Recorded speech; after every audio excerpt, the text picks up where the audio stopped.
Saudara ahli, kita tahu bahwa bansos ini kan merupakan suatu keputusan dibuat berdasarkan keputusan pemerintah dan DPR sehingga ada undang-undang tentang itu. Sebagai undang-undang, tentunya ini dibicarakan baik oleh pemerintah, di DPR, dan di DPR itu di sana semua ada fraksi-fraksi, semua partai-partai ada di sana. Baik PDIP, baik PKS, Demokrat, semua partai ada di sana.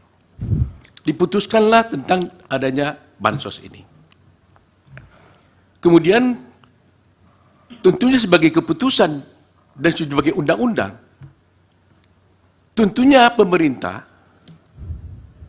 wajib untuk melaksanakan undang-undang itu. Lantas dari tadi penjelasan ada ahli mengatakan seakan-akan ada yang salah kalau pemerintah melaksanakan bansos ini. Pertanyaan saya adalah, apa salahnya pemerintah kalau melaksanakan ketentuan undang dengan menyalurkan bansos ini? Bansos ini tadi saudara pakai teori tentang teori pork barrel. Yang mana tadi diceritakan di luar negeri itu adalah dilakukan oleh beberapa senator dan sebagainya. Sedangkan di sini ini adalah pemilihan presiden.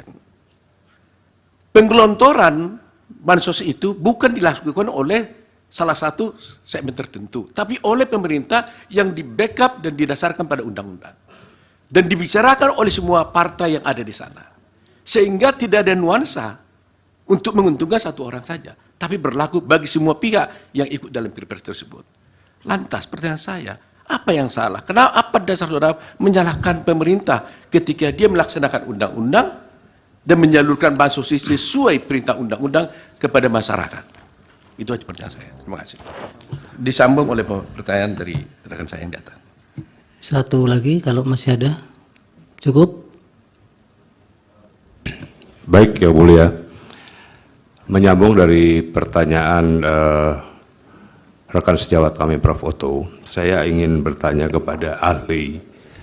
Saya sangat tertarik dengan teori gentong babi yang dipaparkan oleh ahli. Pertanyaan saya, pada tahun 2004, SBY bisa memenangi Pilpres atas Megawati. Apakah teori gentong babi ini juga berlaku? Yang kedua, tahun 2014 Jokowi menang atas SBY dalam Pilpres. Dan kita ketahui bahwa Jokowi bukan petahana atau didukung petahana. Demikian juga SBY waktu itu juga bukan petahana dan bukan didukung oleh petahana waktu itu Megawati. Apakah berlaku juga teori gentong babi ini? Pertanyaannya adalah, apa korelasi teori gentong babi yang ahli sampaikan dengan yang tadi disebut-sebutkan nama Prabowo dalam Pilpres 2024 ini? Prabowo bukan petahana, dan di dalam kabinet yang menjadi calon wakil presiden juga ada menteri.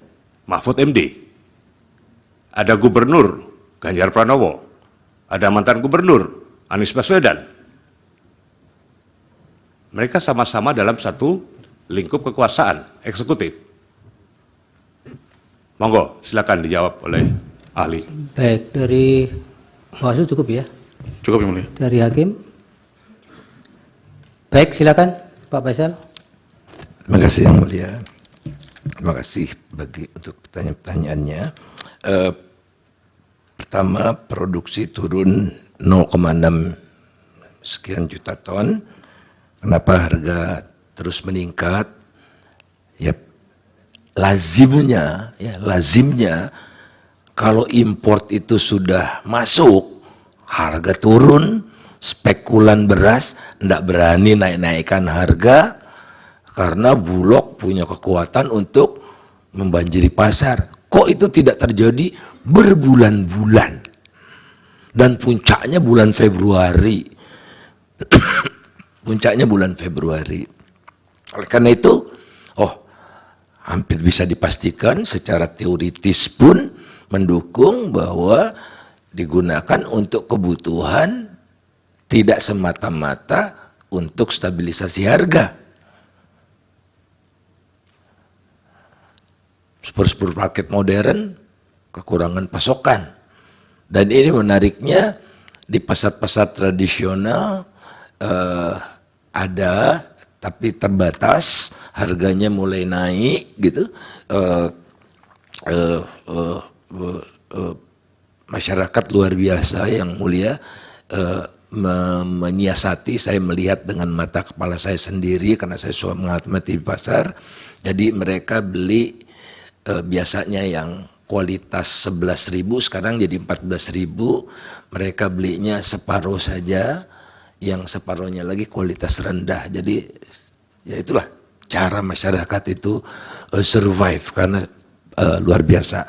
Oleh karena itu hampir bisa dipastikan mungkin juga susut dimakan tikus, ada hawa tikus nasional sehingga gudang-gudang Bulog tergerus habis gitu. Tidak juga gitu kan. Jadi apa ya, kembali lagi pork barrel itu pork barrel plus ya, pork barrel plus yang memastikan targetnya tercapai sebanyak-banyaknya sebagaimana yang dinarasikan kalau bisa satu periode. Nah kemudian El Nino 2021 ada juga El Nino, tapi tidak ada bansos El Nino. Tatkala intensitas El Nino-nya lebih tinggi dari 2023-2024 gitu. Dan ini pun diperpanjang lagi kan, sudah tidak ada El Nino, ada bansos El Nino udah hampir selesai dan intensitasnya lebih tinggi tahun 2021 gitu.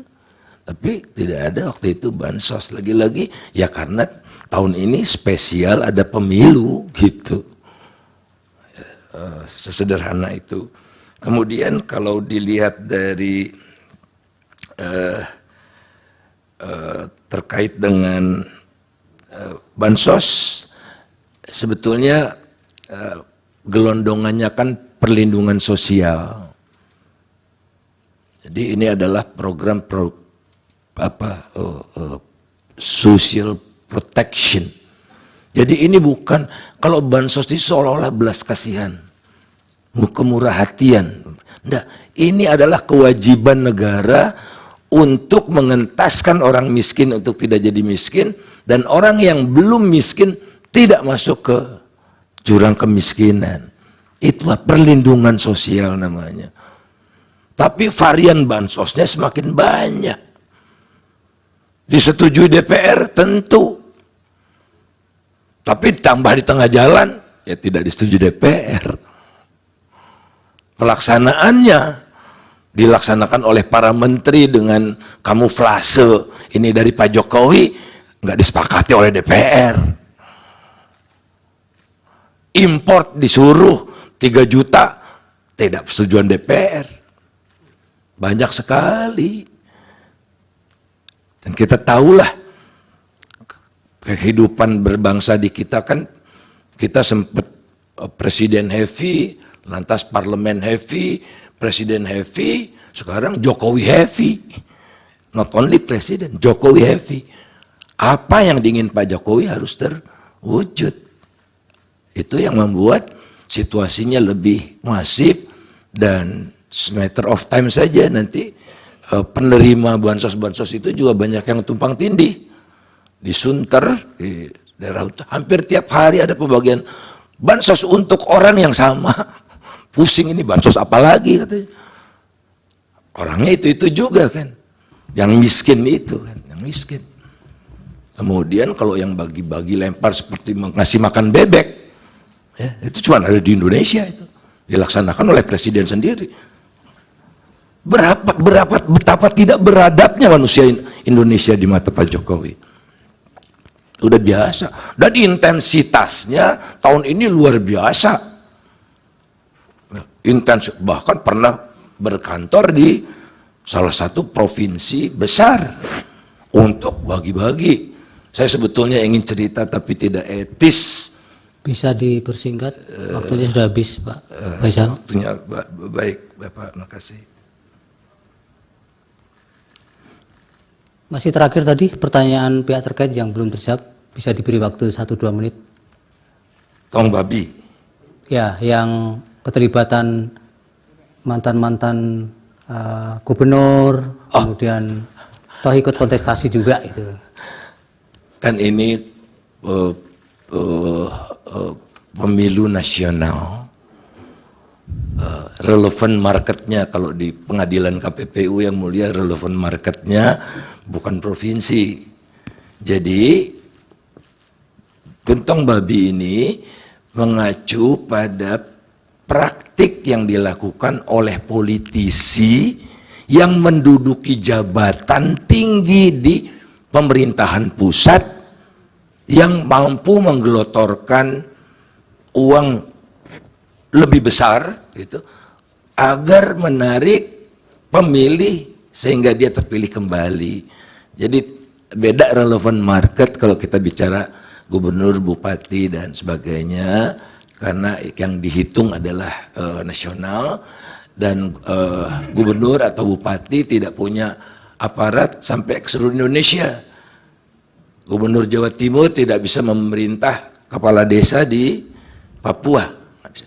Tapi kalau presiden bisa, kalau menteri dalam negeri bisa, polisi bisa. Itu kira-kira bedanya. Baik, terima kasih. Pertanyaan kami juga belum dijawab, Yang Mulia. Sudah tadi, keterlibatan DPR tadi kan? Ya, tapi Hanya memang ada beberapa actionnya yang kemudian tidak match, itu tidak maunya DPR. Sudah dijawab tadi. ya, Pada bagian mana yang dijawab? apakah memang pemerintah yang melaksanakan ketentuan undang-undang tentang bansos itu, apakah bisa dipersalahkan pemerintahnya kalau dia melaksanakan ketentuan undang-undang? Saya rasa jelas tidak perlu dipermasalahkan.